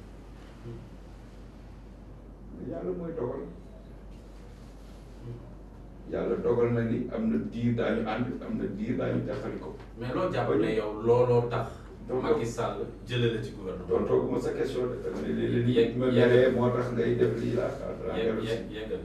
maa ngi ñëw bi nga xamee ni tàmbali naa pour dem tournée ba ci jiitu mooy waa Marseille dañ ma invité pour ma ñëw defal leen conférence ndax dañ doon célébrer premier anniversaire bu accession Macky Sall comme président de la République ma bind email Mbaye Ndiaye nga xam mooy directeur des structures du parti ma ni ko Mbaye sama programme ngi nii ci juróom-benn weer validé ko devant le secrétariat exécutif national te leen lii kat fas naa ko yéene def buñ ma ci jàppalee xeyrun buñ ma ci jàppale loolu xeyrun jàppale wuñ ma ci dégguma leen ma wéyale sama programme yéen def ma rek bitim réew fu nekk laa ko def Casamance gi wër naa ko ba mu jeex wërati ko ñetti semaine yi ci gannaaw y a 10 jours rek laa ko jóg mosuma dem tournée fenn ba daje fa ak benn responsable parti man du ma soldat militant parti politique la weesu naa at yoo xam ne dañ ma naan jógal ma jóg toogal ma toog wëlbatikul ma wëlbatiku du ma ko mayeti kenn loolu fu mu bëgg dem rek danaa ko def lu ma yaakaar ni su ma ko waxee mu di njëriñ danaa ko wax waxuma pour xalaat kenn waaye dama xalaat ni danaa ko wax ci gën gi rafet ci anam ndax dama jàpp ne bu ma nekkee ci sa service nekk ci sa ndigal la nga ma mën a may ci la néew mooy bu ma gisee loo xam ne nar na sooke ànd boobu man la sëñ Diouf boo paree ñu waxtaan te loolu moom du fi jóge mooy ànd ak ku nekk noonu laay ànd ak yow la may sañ ci yow moom laa bëgg nga sañ ko ci man ndax ànd nawle lay doon. ma baamtu sama laaj lan nga jàpp ne yow moo tax président Macky Sall jël la ci. nee naa la président yàllaa ko may muy tànn ña ko soob mu ànd ak ñoom xam nga ba may jëlaayu kenn bu demee ba ci biir yaakaar ni warees na maa génne ci gouvernement bi génne na ma ci yónni premier ministre booba maa ngi màkk mu wax ma loolu ba tey jii maa ngi xaar ñu wax ma lu tax ñu jële ma fi jamono xaar nag ak di déglu dama ko weesu jàpp naa ni sama âme et conscience sama aqulaay taala dénk ko ma lekk yónni wu ma lànk dénk ko ma liggéey bu ma tële jaayu may këyit détourné wu ma xaalis defuma fa lenn ña ma doon àndal ministère des affaires étrangères ña ma doon àndal démb secrétariat général du gouvernement ku ci nekk ci ñoom mën na ma mat seede ba ma ñëwee dama leen ni man kat ñëw naa seen biir je suis un ancien soldat récemment sorti du maquis prenez-moi par la main afin que jamais je ne trébuche ñëw naa ci seen biir jox naa leen sama loxo lay jëriñ fii ci yéen la aju jàppaleen ma ci loxo ba du ma tarxiis noonu la ñu def ak man ba ba may jógee ci gouvernement bi ba 7 novembre 2012 bi nga xam ne dajale naa leen di def passation de service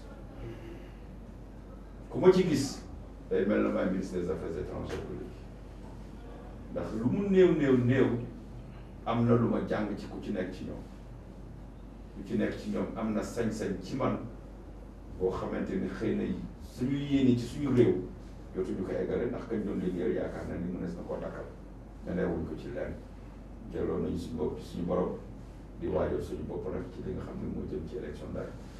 naam génn nga ci gouvernement bi waaye li ñuy wax bilan d'étape maanaam Macky Sall ba mu yore réew mi léegi mot na ñaari at tey boo doon jàngat li nga xam ne moom la fi jot liggéey lan lay doon. jàpp naa ne am na lu bare loo xam ne def na ko waaye am na lu bare loo xam ni yàq na ko la tax la ñu defar du feeñ mooy li ñu yàq dafa bëri li ñu yàq mooy stabilité réew mi li ñu yàq mooy soxorante du ñu dox lu ñu def ci diggante ñi bokk réew mi li ñu yàq mooy dal li nga xam ne mënees na koo def ci réew mi te yaakaaroon ni moom moo ci jiite waaye gis naa ni may na ñeneen ñoo xam ne fayonte moo leen gën a yitteel ñu nekk ci mbir mi ba fayonte gën a law ci biir Sénégal. Man la ma yaakaar mooy instabilité bi nga xam ne ñu ngi koy waaj a indi ci biir réew mi te loolu jubul di xuuxalaate di tiitalaate boo nee mur bi bëgguma mu samp fii ñu jàpp xale yi dóor yóbbu police fanaanal je ne crois pas. boo nee président bi fi nekkoon mi ngi fi ñëw ñu ne du kenn du manifester kenn du meeting kenn du marche génne alkaati yi ci mbedd mi mais ba kay bu fekkee dëkk bi fayonte la ku dem rek songu sa morom bu doon loolu kon moom du ko fi fekk tey Abdoulaye Wade mi ñuy bundu xataal bi mu gagné élection yi 2000 jëm Touba seeti sëñ Saliou sëñ bi dafa ne ko boo jógee fii da nga jaaralu ko nga seet yaay Abdou Diouf ñu leen di jàmm lu ko Abdou Diouf def daf ko fàtte mais tegu ko benn coono jox na ko avion yebal ko mu génn réew mi mu sàmmal ko njabootam jàmmal leen Senghor bi nga xamante ni fu nekk jaar na fa ak moom itam bi mu faatoo mu yónnee avion indi soxnaam indi njabootam teg ko place de l'indépendance defal ko discours boo xam ne sénégalais bu nekk bii nga ci di ko fàttali ko kon ñoom ñi nga xam ne ñoom la yàlla tànn ci ay jamono ndax Sénégal la muy réy yépp nag ñu ngi soog a am ñeenti président rek lañ fi ñett ñaa ngi dund par la grâce de Dieu daan nañ fi gën a yàgg dañu war fexe ba seen diggante ratax na mu rataxale digganteem ak président Abdou Diouf mu rataxale ko digganteem ak président Abdoulaye Wade moom mooy njëriñam président Macky Sall ndax Abdoulaye lu nekk defal na ko te même na mu ko xeexe ca cëppaandaw ga daf ko dimbale pour mu egsi fii mu nekk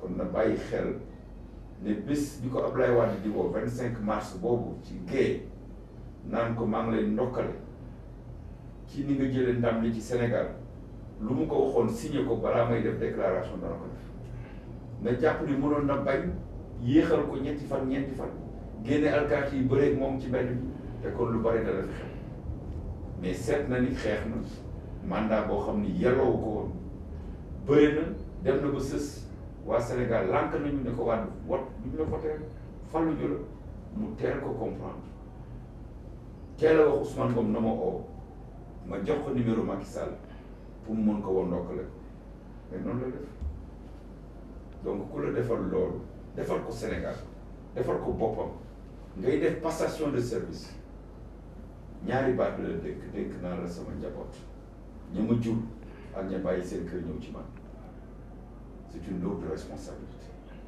donc acte boo xam ne yaa ngi koy posé jëme ko ci loolu ci nguur ga nga yor te nar ko joxe falaa budda ëllëg keneen da ngay bàyyi xel da ngay bàyyi xel ni booy def ñaari mandat di ko jeexal juróom benn fukkat ak ñaar juróom benn fukkat ak ñett ngay am mu dese la au moins fanweeri at ak lu ko ëpp ci ñu lañ lay ñaanal pour nga dund ko ak nit ñi yor njaboot bu ndaw yor at yu néew ku bëgg fayu sa kaw dana mën fayu sa kaw te ñiy sol seen daal dina ñaanal njëkk ak ñoo néew bu fekkee teeluloo rectifié teeluloo jéggale teeluloo jëllale teeluloo wax joo xam ne dana defal nit ñi te dana dalal seen xel néew na lu mu la jëriñ ba nga tàmbalee di topp ma Samba ak ma dem néew na lu mu jëriñ réew mi ba nga tàmbalee topp ma Samba ak ma dem dara daanaka duggul ci keesu nguur gi loo xam ne ci ñooñee ngay topp lu jóge am na ay dëkk yoo xam ne dañu rayante ci seen biir waaye ba kenn ki jiitoo dafa jéggale lu Nelson Mandela dajul amul waaye bu mu ñëwee fa leen déclaré la njëkk jàpp ko rassuré toppul kenn fayantuwul Sénégal xamul loolu monsieur le président dañu la xam ci dal ak tey dellul ci loolu pour que coefficient d'affection bi nga amoon ci nit ñi avant les élections nga mën ko rattraper balaa début 17 di jot xoddee ko nag balaa ngay lakkale. ñëw Abdoulaye Wade boobu naam xuus nga ci xëy na daañu ci dellusiwaat ci kanam tuuti waaye dama bëgg rek ñu des toujours ci bilan bu Macky Sall bi ñu gis ne rek accélérer la cadence la ñu waxoon mais ba léegi Sénégalais yi ñu ngi ci ay jafe-jafe noo gisee nu mu tudd réew mi actuellement ni muy dox. réew mi nit ñi seen xel moo dalul seen fit moo toogul yooyu ñaar ku mu nekk ci yow jaamu yàlla sax doo ko mën ndax saa su nekk ñu ngi seet la gën a ñaaw ci yow ñu xawi ko wax ko alors que ku ci nekk ci ñun yaa ngi gàkk-gàkk yoo xam ni doo ko kenn tudd ko am na loo yooyu def yoo xam ni bu ci bët tegu woon tey sa àddina tukki ca ka ca gën a kawe ba ca gën a suufe ci ñun mel na man suturante rek moo fi am suñu borom mën la tàbbal ci sutura gi nga xam ni mbalaan moomu lawe àdduna ba def guddi def ko ci bilan bi balaa muy mën nekk bilan nit ñi liggéey saa su nekk ñu ngi naan remaniement ministériel gars yi daw wuti ay sëriñ fu nañu dugg personne ne travaille politique en permanence loo xam ni moom moo ko jiite nangu nekk président de la république nekk chef de parti bu débat jotee nga dugg ci xuloo ku ci nekk yaa ngi xuloo moom ku ci nekk am ci yow yoon boo xamante ne la wax la ko soob te doo ko mën a dara parce que daf naan man li ma la wax yow parce que nekk nga chef de parti moo tax ma wax la ko alors que président de la république yoon daf ko sargale ay àq ak ay yelleef yoo xamante ni kenn du ko jege waaye nag boo duggee ci mbër yi rek bëri waaw te loolu la def alors que loolu waru ko woon surtout que nee na moom réew mi la jël teg ko ci kanamam parti bi topp ci mais ña ko topp ànd ak moom ci parti bi yu weesu sama jëmm ji ma ndaxal ñu am na ñeneen ñoo xam ne ñoo ngi fi mën nañu yor lu raw parti da leen dajale ñu mat ñeenti wala juróom ku nekk mu dénk ko ab pàcc ñu doxal dëkk moom mu dem doxal réew mi mais accéléré à cadence nee na keroog ci Kédougou cadence bi kat moom maanaam waaxu bi ak jéego yi kenn du ko baral ci ko wax des koy baral ci jëf waaw moom na def jëf jiital nit ñun ñu topp ko parce que du liggéey bi ñu ko dégg du rek gouvernement moo koy dox parce que cëppaandaw ga moom kot mooy taxaw ci kanamu askan wi te damaa bëgg rangu mayaat leen ma carte ci jëf googu noo gisee plan Sénégal émergent taxul ma miin ko ndax dafa compliqué ci samay bët xëy na sama xel moo tolluwul noonu waaye dama jàpp ne moom la ñu ko falee mooy yoonu yokkute moom la def offre ci Sénégalais yi ñu ne ko nangu nañ la ko fal ko ñu demaat ba ci biir ñu gisante ak assise nationale ñoom ñu am programme ñu am yuñ ci jël parce que mënta ñàkk ay Sénégalais yoo xam ne yu am xam-xam la yu ñu jiitu ñun ci yor réew te gën ñu ko rafet ci yore donc ñooñu bu ñu xalaatee xayma segg mënees naa jël la ci am dugal ci biir ñu fekk fi ay institutions yu jiitu yooyu mënees su ko effacer gouvernement continuité SCA dara gënu ko complet stratégie de croissance accélérée bi nga xam ni suñu xarit Ibrahima Wade moo ko yor jàpp naa ni dara gënu ko complet ci loo xam ni dina mën a yóbbu Sénégal. maanaam PSE si bu ma la déggee jar ko woon. non PSE bi man dama jàpp ne la tax ñuy dem France di ko fa wuti par xaalis bu ngi dem ci bailleurs yi club de Paris et cetera mënees nañoo yóbbu stratégie de croissance accélérée am lu ni mel te duñ ci fay dërëm mais mënuñu jël suñu 2,5 milliards fay ko ñoo xamante ni la ñu liggéey am na doomi Sénégal ay fonctionnaires yoo xam ne jiitu nañu ci liggéey boobu ba tënk ko ñoom Mayacine Camara ñoo ngi fi ñoom Mor Bassirou ñoo ngi fi Ibrahima Wade ñoom fi ak i kébam ñoom Birahim Sakho mais kenn gënu leen xarañ ci planification ak élaboration de politique de développement mais dañ jël ñi fi am boole koog moom li tax ñu fal ko te duñ fay dërëm ay fonctionnaires la il faut arrêter monsieur le président la ne vous mettez pas bu mayeti kenn mu lay teg ci mur boo xam ne da ngay sës mu lay sàññaañal ak di la bu naxatal boo ko tegee ci yoon rek jàpp naa ni ñu nga rëccoon ñëpp ñi ci ëpp boobu daañu la fekk si waaye bu fekkee nii nga wéyale di ko doxalin te mayuloo kenn ci yow muy indi la xalaat boo xam ne safaanoo naag sa bos fu ñu la fekk yaa ngi mer di xuloog say ñoñ ak ñeneen di jël ñeneen ñu gën a la say ñoñ ña ngay dem élection ngay xuuxal gars yi dana leen sanctionné ku perte du noonu boo amee seen njaboot da ngay léeg-léeg nga tàpp seen dënn nga seen diw gannaaw nga jaajëfal leen nga ñaaxaat leen nga yeesal seen ànd ci ñoom sa kóllëre ci ñoom sa sañ-sañ ci ñoom ba defloo leen loo xam ni ñoom daañu ko nangu te bu doon fonctionnaire ak président rek amaana duñ ko def ndax ànd boobu nga àndoon ak ñu bëree bëri mat na ñetti semaine maa ngi woon Fatick jënd ko parti yi nekk Fatick yëpp ba mu des AFP keneen la ñu àndal muy si tool ma ne leen yéen waa Fatick lii war ngeen ko bañ la ngeen seen kéem kattan ñaar ñu fa am ñu nekk suñu candidat te déclaré ko mooy le maire Makhtar Ba ak suñu rakk Adama Ndour daanaka du ñu tuddati ma yenn fa am ñoom jubale leen waaye ndekete ba ñu fa jógee ci la wàllu gën a ay ba tey ba sànq waxoo ci te lu jiitu loolu cadre yi ba ñu fa demee ànd ak ministre yi xale yi am nu ñu def ak ñoom waxoo ci wax nga xale yi waaye waxoo principaux responsables il faut prendre des décisions ngay woon nit ñi di wax ak ñoom di trancher di dogal te bañ ko dogalee ci kaw mer ak fët-fët jëmale wu réew mi kanam voilà. defe naa message bi leer na toujours si wàllu économique ak social gis nañ taux de croissance bi fi mu toll muy 2,6%. ministre des finances nee na ëpp na ko 3,5% waaye ba tey taux bi dafa faible est-ce que mën nañ ko jël rek comme xayma ne réew mi doxul. xam nga taux de croissance moom du mburu du chocolat du beurre du ceeb kenn ko lekk maanaam natt la boo xam ne dañuy xool fan la réew mi toll fan la jóge daaw ak fan la toll ren ci agrégat économique yu bëri waaye boo seetee la ca gën a jiitu muy le revenu te ñoo koy am néew revenu mooy li nga xam ni boo liggéeyee ba bis bi jeex wala ba weer bi dee daa ko ci am ci payoor économie si biir ne sa payoor war nga ci mën dund war nga ci mën a denc war nga ci mën a investir kan moo ko fi mën ci Sénégal ci nga xam ne rek am nañu revenu da nga leen di wàññi ñi nga ngay gis kay mooy ñi nga xam ne am nañu revenu ba noppi te su weer wi deewee balaa le 20 di jot ñu commencé dëbbal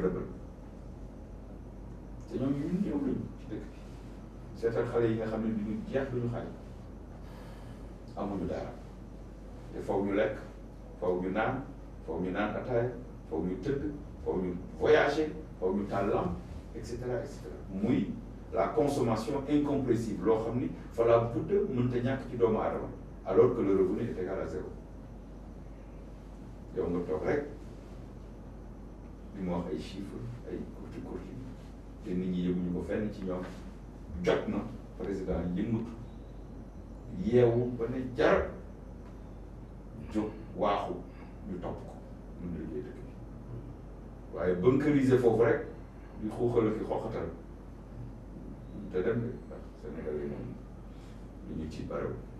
Maître Alioune Badara Cissé dañ ñëw ci élection locale yi ñu dëgmal ci juin 2014 fas yéene nga samp sa ndënd ci Saint-Louis. incha allah waaw te ni nga ko fas yéene samp mooy ku mën a nekk sa kanam nekk APR bañ a nekk APR yow fas yéene nga samp sa ndënd parce que ñu ngi tudd ki nga xam ne moo di Mansour Faye mu bëgg a nekk moom aussi nekk candidat bu APR foofu ca Saint-Louis lu tax rek nga bëgg ne foog nga présenté wu ci mairie bi nga xam ne moo di mairie Saint-Louis.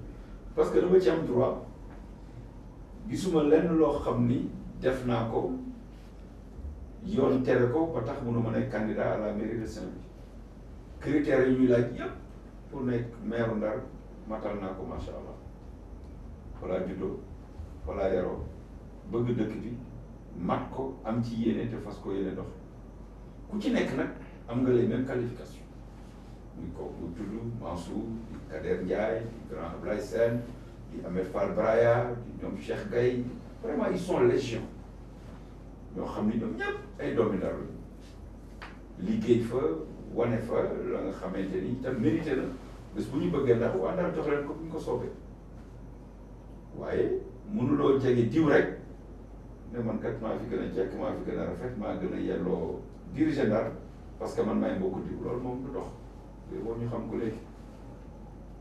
wax boobu xanaa Mansour Faye ko. ma ne bu yeboo président de la république laa wax mu xam ne yónni fa diw muy sa goro wala di ko encouragé ku neen ku ko jege wala ku bëgg la mu bëgg nga néewal ko doole wala nga bund xataal ko lu tax ñu jox ko Ndar je le lui dis dans le calme le plus absolu waa Ndar population de dignité la amuñu njëkk dañu am valeur kenn du leen jot xam nañu fu ñu jëm parce que politique ci Sénégal ci ñoom la jaar njàng ci Sénégal ci ñoom la jaar première participation au niveau des institutions France boobu jëlaguñu indépendance Ndar la jóge amatul lenn loo xam ni daañu ko jàng ci keneen ku mu neex nag jóg di lappi ne soxla naa Ndar waaye ñun xam nañu ko ñu jox suñu bopp naka lañ ko doon jox. waaw bu APR choisir. teel ko te na ko teel a xam. d' accord mais bu APR choisir ki nga xam ne moo di Mansour Faye non facile def. man lan mooy sama yoon ci ko APR bi choisir. APR nga bokk. déglu ma yow kay Diouf da ngaa baax rek sama yoon nekkul ci APR ca ka muy tànn ak ca ka mu dul tànn ndax la ma wax ci mois de novembre mooy APR bu yaakaaree ni man kat matuma ngir diriger listam man danaa diriger sama liste bopp talaata incha allah dañuy déposer liste yi ba tey jii dégguma APR waxuma ak APR xaaratuma leen pare naa ci sama liste incha allah rabbi man ak ñama àndal daañu dem waaxu ba préfecture ñu déposer suñu liste ci Ndar déposer suñu liste ci département bi. man damaa jàpp ne APR nga bokk ba tey parce que dégg nga fenn foo démissionné kon nag wax bi Macky Sall wax ne képp koo xam ne buuxante nga ba samp sa ndënd boo gañewul dinaa la sanctionné.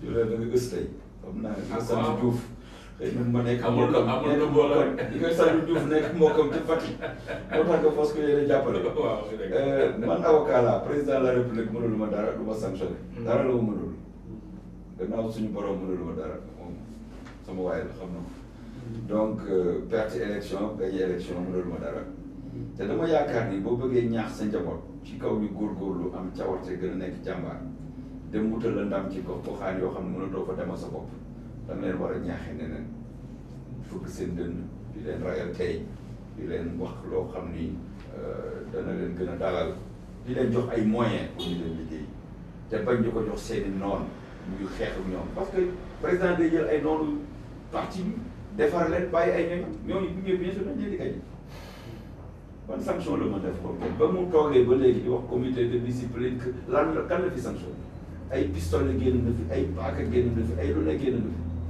muy sanctionné kenn il peut en conseil des ministres enlever quelqu'un remettre quelqu'un mais kenn dàq ko remplacer ko lu mu wàññi dara mais dama yaakaar ni war na delloo boppam ci dal ki nga xam ne moom la ko waa Sénégal xam ne boo demee élection yu mairie Saint-Louis gañewuloo xanaa da ngay génn nag définitivement APR wala boog sax nga jaar fa bàyyi politique. du ma génn APR parce que APR tabu ma fasuma yéen bàyyi politique parce que sama politique bi wekkuwul ci nekk maire Ndar man gënuma waa Ndar di dugguma pour nekk Ndar voté naa ay nit ba tey pour ñu nekk maire Ndar te nekk moom candidat élection yi weesu 2009 pendant 19 jours dama bàyyi Ndar ànd ak président ñu dem biir Fouta dem Bakel ñibbisi bi élection yi jeesee ñetti fan dañu teqali ko ci Louga et pourtant sama buntu kër maam dañu ko tàmbalee nee naa Benno Bokk Yaakaar bi dem 2009 boobu man ak Bamba Dièye ñoo ànd sama biir salle la ñu ñëw booba 30 minutes moo des ci minuit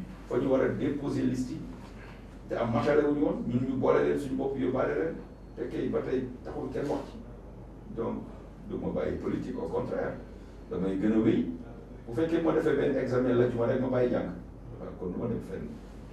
ci sa maanaam waxtaan yi ngay waxtaan ngir mën a defar sa liste wax nga ko est-ce que boole nga ci waa Benno Bokk Yaakaar. am na ci ay ñoñ yoo xam ni Benno la ñu bokk ñoo ngi waxtaan ak man bu baax a baax a baax des na lu bari nag des na juróomi fan yi lu ne xaj na ci lu ne xaj na ci yàkkamtuwuñu dara dañ koy def par benn benn rek li ci ëpp solo mooy ñun ñi ko bokk ñu wóolante waxante wax ju leer àndul nawle ku ci nekk xam ne mënoon na nekk sa morom waaye dañu daje ni rek mën nañu jiital diw koo koy xam ni nag du juddoom ngënam du leneen waaye ay ñoñom ñoo ko yaakaar jiital ko mu war góorgóorlu bàyyi leen xel.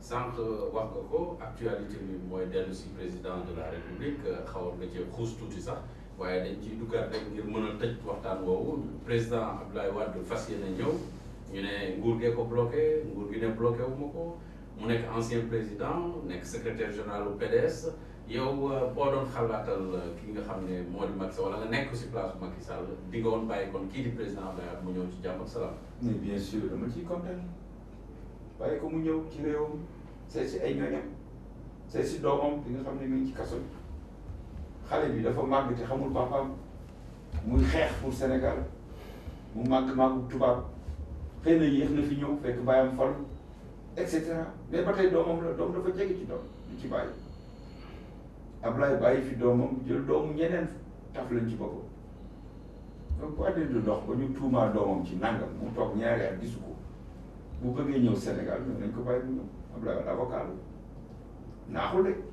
lu mu def xam na ko ñëwul fii pour bett yoon saa yu yàgg na ko def di tebbi lu yoon santaane yàgg na xam fañ koy dugal koy tebbi yoon moom ci boppam ay ñu bari tebbi nañ yoon mu jël leen dugal lu mu si ay yoon nguur gi dañoo jàpp ne dafa bëgg a yëngal réew mi maanaam def lu ñu naan trouble à l'ordre public. bu defee trouble à l'ordre public ñu jàpp ko pour trouble à l'ordre public ñëw ko tribunal ñu àtte ko mais koo xam ne excès gul nga bëgg anticiper sur un délit ou un crime à venir ça n'existe pas en droit mënta nekk Abdoulaye c'est un Sénégalais à part entière mën na ñëw Sénégal te du soxla visa marocain yi ñuy tudd mën nañu ñëw Sénégal te du ñu soxla visa vraiment ay question numéro avion ça n'existe pas monsieur le président da ngay delloo sa xel ci ñi nga xam ne dañu yaakaar ni am dañu war fayonte ak Abdoulaye Wade yow nga yaakaar ni da nga war weccante njukkalante ay teranga ak Abdoulaye Wade mag la te lu ne defal na la ko même te cëppaandaw ga mu nga xam ne wut na un troisième mandat te waru ko woon ba nga xamante ni yàlla def na nga gagné defu ci benn jafe-jafe woo nañu jox ko sa numéro mu woo la njukkal dénk la njabootam ca ñu mujj ak ca ña bàyyi seen kër def ko bàyyi nga yor réew mi bëgg ko liggéey te mënoo ko def tant que amuloo jàmm doo nelaw doo lekk loo xam booy wax yaa ngi mer du somnol tout le temps c'est pas juste faut retrouver ton calme et ta sérénité d'entendre ta capacité d'écoute la manière de parler aux Sénégalais et qui leur aller droit au cœur et que tu sembles avoir perdu il est encore temps pour que tu regardes chemin waaye boo yéexee tuuti rek pour nga redresser la barre dana métti ndekkoon dana nekk yàq bu bare ci ñi nga xam ni ñoo àndoon ak yow di laaj réew tur nga sànq doomu Abdoulaye Wade bokk na ci li tax xëy na Abdoulaye Wade ci boppam ñëw ci dëkk bi muy Karim Wade te CREI yi mu ngi koy topp yow ànd nga ci cour boobu wala ànduloo ci CREI yi moom amul solo am na ci ñoom ñi ñu jàpp koo xam ne sama client la waaye jàppin boo xam ne dañ lay jàppoon ak ne la yow kat kaay nga ñëw ñu la waxal la nga am te fekk mosoo yor sax keesu buur waxuma Karim kenn sama ki may defaan waxal la nga am waxal foo ko jëlee ban tribunal xam nga même bu ñu nee dañuy renverser la charge de la preuve maanaam dañ bu ñu la fekk ci looy def lu yoon tere ñu jàpp la dañ naan yow kat yaakaar nañu def nga lu yoon tere moo tax nga def lii waneel ni defaloo lu yoon tere. maanaam yaay indi preuve yi. pour seetal ñoo lay accusé yow ngay wuti preuve yow wuti te bu ñu lay wutloo preuve fekk na takk nañ la ba pare yaa ngi ci biir mbal gi c'est pas juste c'est un tribunal politique de règlement de compte politique. CREI bi waaw ay juges yu xare na fa nekk waaye la ñu leen di defloo ingérence bi nga xam ne exécutif bi ma ngi koy def depuis l'enquête de gendarmerie ak nañu tànne ñi nga xam ne ñoom la ñuy bundu xataal seet ña leen sopp ñu bàyyi leen ñuy lambar-lambari loolooy wan ni fii kat am na xaaj ak seet te yoon du def loolu yoon dafay rendre justice mais du rendre service. tey pour rek daaneel waxtaan wi situation dëkk bi ak li nga fi wax yëpp mu mel ni rek dañuy craindre lu ñu naan tension sociale ndax xalaat nga ne ingrédients yi maanaam ñama-ñama yi war a dajaloo ngir lu ñu naan tension sociale am ci réew mi daje na. jàpp ma ni tension sociale moom dana compliqué parce que Sénégal itam am na foo xam ne du fa egg waaye tension politique moom mi ngi jege ndax nit ñi war wax waxatuñu ñi war bokk jataay bokkatuñu jataay président bi waxatul lu dalal nit ñi waxatul lu defal nit ñi waxatul lu yombalal nit ñi fu ñu jëm ëllëg foo ko fekk rek mi ngi ci mer mi ngi ci fël-fël mi ngi ci menace même dans sa démarche moi je l'analyse souvent je le vois koy analyse même dans sa démarche alors que ku dal la loolu lañ ko xamee bu mën a déglu la ku tey la. maanaam dafa soppeeku. waaw waaw dafa xam naa dañ ko dugal ci moddu day foog nga xuuxalaate wane sa bopp amatul lenn loo monsieur le président amatul lenn loo wane suñu borom tànn na la ci sa génération ña nga mag ak ña la mag teg leen seen kaw vous n'avez plus rien à prouver. Calme et sérénité pour diriger ce pays en évitant tous les torts comme ceux qu'on vous a causés vous-même. tooñ yee ñu la tooñ démb moytu ko ci keneen ku la tooñ jéggal ko yow nit ñi ñoo xaj ci yow waaye xajoo ci kenn ñu leen di jéggal nga bàyyi leen nga avancé nga doxal sa liggéey boo ko defee rek am jàmm mais boo bëggee ku ne nga affronté ko sama sëriñ nee na bu fekkee ku la tooñ rek nga fayanteeg moom balaa ngoon bu yeboo nga commencé di tooñ ndax yaa tooñ kat yéeyam jéggaleel waaye. Maître Alioune Badara Cissé, la chaîne sénégalaise LCS mu ngi lay gërëm di la sant. maa ngi lay fay bu baax a baax jërëjëf. yéen itam mbokku téléspectateurs yi ñu ngi leen di gërëm di leen sant di leen wax ne tey nag seen émission amul nëbboo bu spécial la woon ndax dañ ko def ci ñaari pàcc première partie bi ñu def ko en français seetaan ngeen ko ñu def aussi une partie nga xam ne moom mooy en wolof ngir rek ki nga xam ne moo doon sunu invité doonoon sunu gan di maître Alioune Badara Cissé mu gëj a wax loolu nag ci télévision daal di accorder exclusivité la chaîne sénégalaise ñu am ci mbégte lool di ko ci gërëm di ko ci sant di wane ne rek la chaîne sénégalaise mi ngi dox la chaîne sénégalaise yéen téléspectateurs yi yéen a ko tax a jóg ni ma koy waxee rek la chaîne la plus proche des Sénégalais la télévision passionnément ñu ngi leen ci jox dox daje talaata bii di ñëw bu 21h30 jotee maanaam juróom-ñeenti waxtu bu tegalee fanweeri minute ci ngeen di am seen émission amul nëbboo bu leen ko tardé jërë ngeen jëf. Merci mon frère. Merci beaucoup. Merci.